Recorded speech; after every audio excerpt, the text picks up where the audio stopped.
내 고집을 내려놓고 우리를 사랑하셔서 우리에게 오신 주님의 사랑에 우리가 믿음으로 반응하고 그 사랑을 받은 자답게 하나님 은혜 가운데 살아가는 것, 이것이 우리에게 완전한 삶이고 하나님이 기뻐하시는 삶이고 또 우리에게 참 행복한 만족스러운 삶이라는 것을 우리가 꼭 알았으면 좋겠습니다.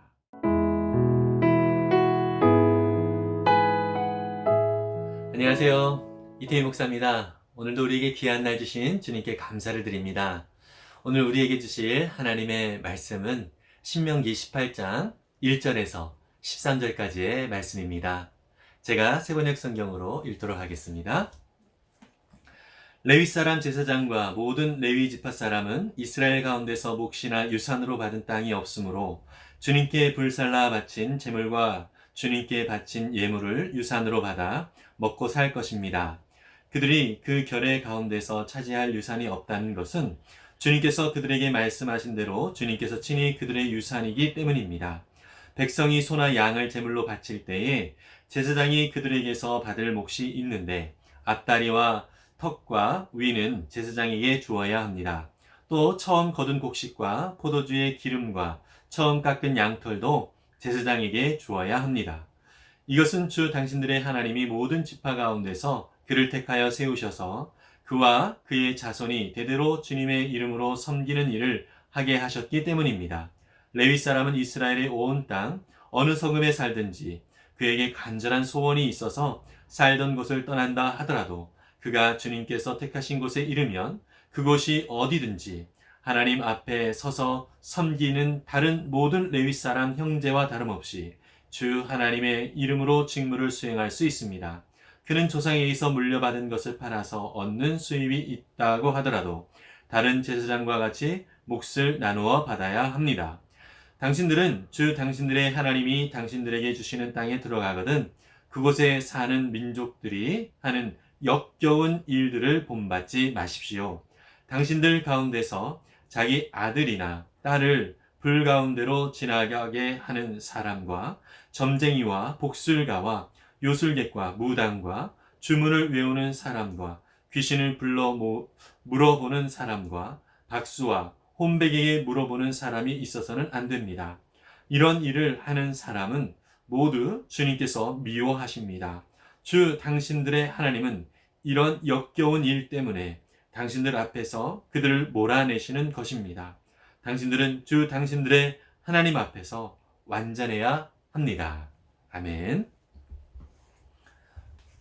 네, 오늘은 하나님께서 레위 지파에 대한 몫이 무엇인가에 대해서 말씀을 첫 번째로 해주고 있고요. 두 번째로는 가나안 땅에 들어갔을 때 그 가나안 땅에 먼저 살고 있었던 그 이방 민족들의 풍습을 따르지 말아라. 이런 두 가지 내용이 나오고 있습니다. 먼저 레위 지파에 대한 내용을 우리가 먼저 살펴보면요. 레위 지파는 땅을 분배받지 못하고 각 지파로 흩어져서 그 각 지파가 하나님을 섬기는 일에 쓰임을 받는 그 역할을 했던 사람들이 바로 레위 지파입니다. 그래서 제사장들도 다 레위 지파에서 나오게 되는 것이죠.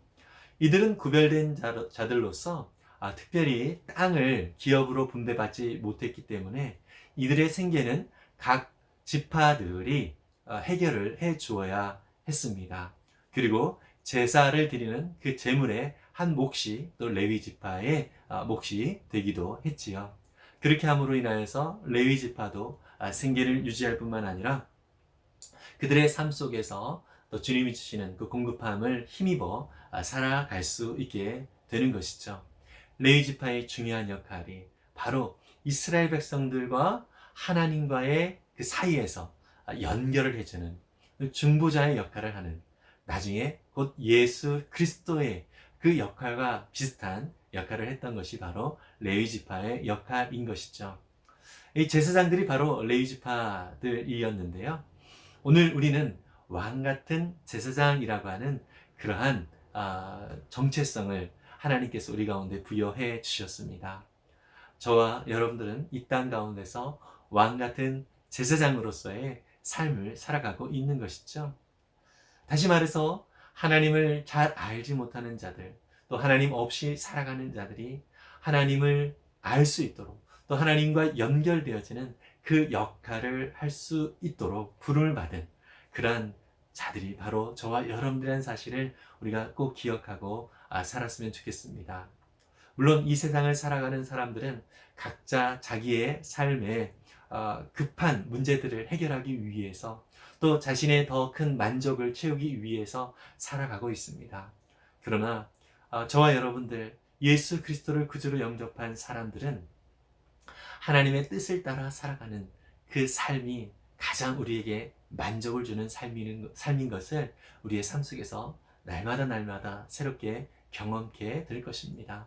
그 중에 제일 중요한 일이 무엇이냐면, 하나님을 알지 못하는 자들이 하나님을 알고 그들의 삶 가운데 기쁨과 은혜를 회복하면서 살아가는 그러한 역할을 감당하는 것, 이것이 바로 우리 왕같은 제사장으로 부름을 받은 우리가 해야 될 역할이라고 하는 것입니다.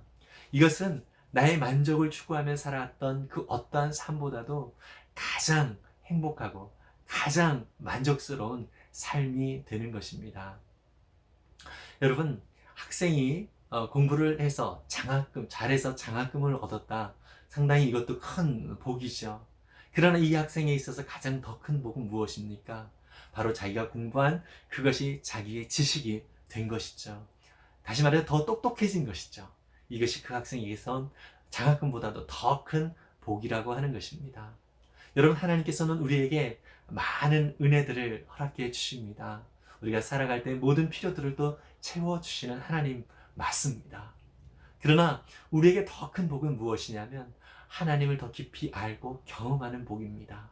하나님의 마음을 더 깊이 닮아가는 것이 우리의 복이라고 하는 사실을 우리가 꼭 기억했으면 좋겠습니다.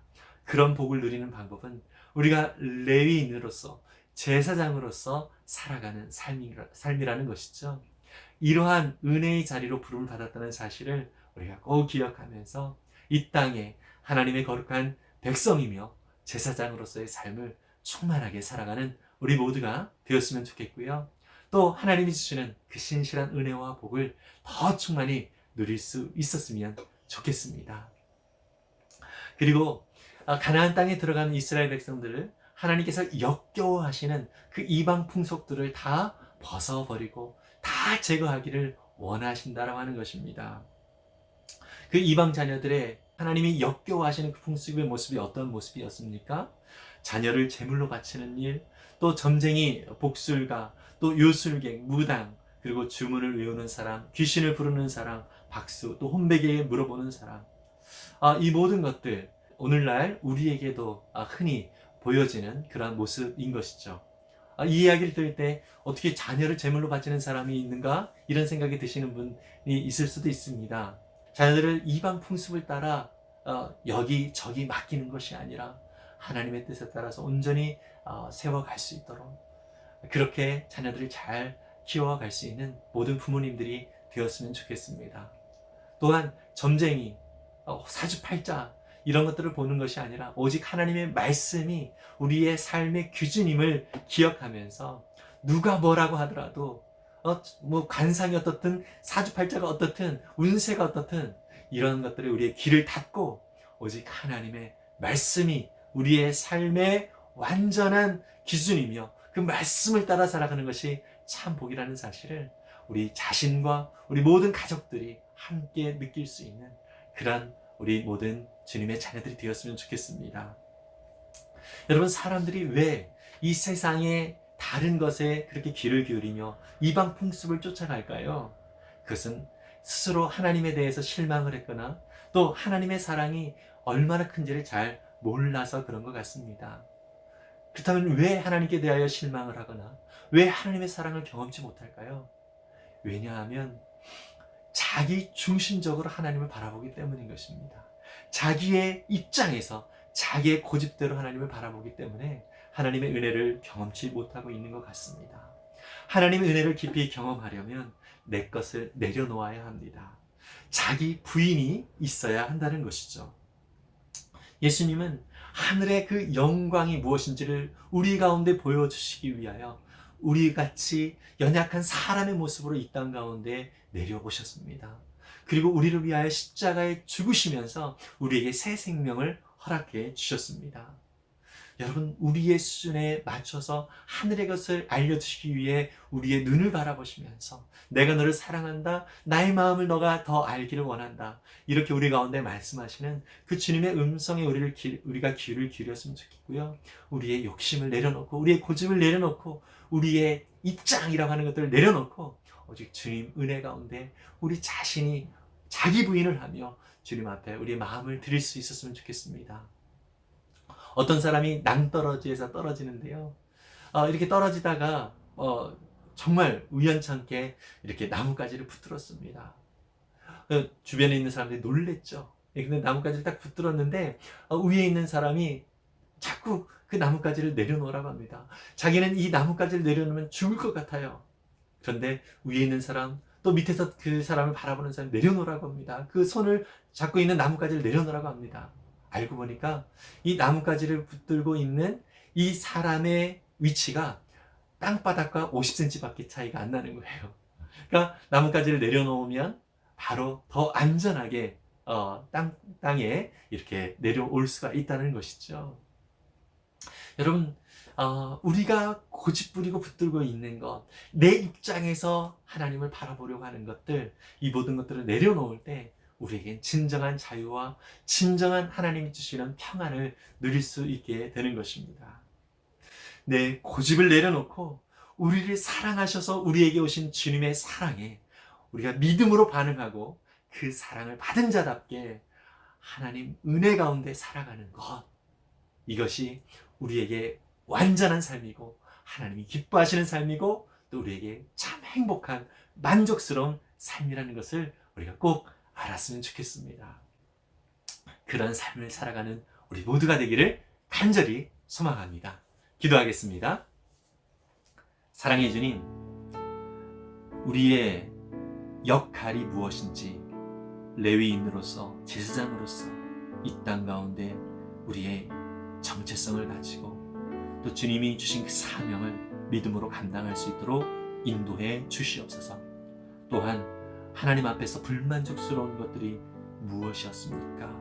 우리 스스로를 돌아보면서 그 불만족스러웠던 그 마음이 드는 것은 우리가 우리 고집대로 하나님을 바라보기 때문이라는 사실을 기억하면서 하나님, 온전히 그 모든 고집을 내려놓고 자기 부인을 하면서 하나님을 바라보며 또 우리 가운데 하나님이 주시는 풍성한 은혜와 그 사랑을 더 깊이 경험하고 참 만족과 참 기쁨을 누리는 우리의 모든 삶이 될 수 있도록 도와 주옵소서.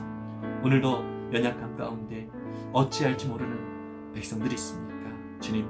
주님께서 위로해 주시고 격려해 주시고 주님, 모든 것들을 주님 앞에 내려놓고 나아갈 때 주님이 주시는 참된 평안과 기쁨, 또 주님이 주시는 참 사명을 발견하며 나아가는 은혜의 삶이 되도록 도와 주옵소서. 감사드리며 예수님의 이름으로 기도했습니다. 아멘. 여러분, 하나님께서는 정말 우리가 하나님 안에서 행복하게 살기를 원하십니다. 그래서 우리의 모든 삶이 하나님의 말씀 가운데 맞춰질 때에 우리 참다운 행복을 누리고 또 경험할 수 있을 것입니다. 그러한 주님을 더 알아가고 그러한 주님을 닮은 삶을 살아감으로 인하여서 오늘도 충만한 복을 누릴 수 있는, 참 만족을 누릴 수 있는 우리 모두 되어주시기를 간절히 소망합니다. 하늘 복 많이 받으세요. 샬롬.